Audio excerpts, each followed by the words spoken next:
a member of President Obama's inner circle, speaking out, that is, about the role of religious faith inside the White House. Joshua Dubois led the administration's outreach to faith-based groups and was considered a pastor to the president. He recently left the White House, and he spoke to ABC's Devin Dwyer, who's joining us now. Good morning to you, Dev. Hey, good morning, Rena. Good morning, John. That's right. Yeah, it was a fascinating interview. Dubois revealed some new details about President Obama behind the scenes and how he tries to connect with God. Joshua Dubois was spiritual advisor to the leader of the free world, an ordained member of the White House staff seen here in private Oval Office prayer sessions. Now Dubois has left President Obama's inner circle, bearing witness to what he saw.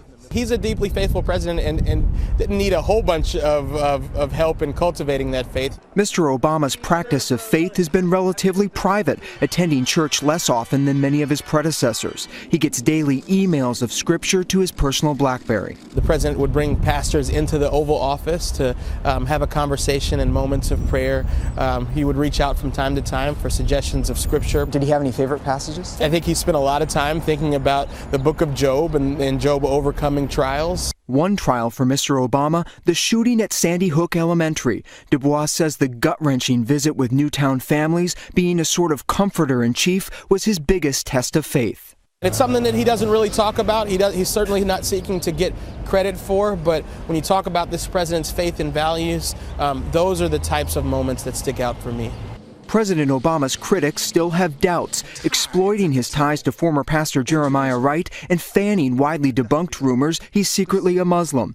Dubois says the skeptics never unsettled the president behind the scenes. The detractors will do their detracting, but at the end of the day, it's about his relationship with God.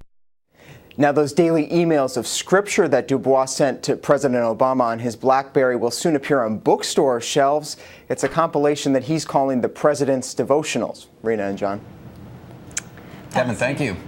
Thanks so much. You know, it's fascinating because the church that the president tends to go to, St. John's, which is where Devin shot that interview outside of, I asked one of the ministers there, what's it like trying to do a sermon in front of the president of the United States? Yeah. And this minister said, I just realized the president wants to be like everyone else, doesn't want to be, singled out in the sermon. So, by the way, Dubois is only 30 years old, and he held that job for 4 years.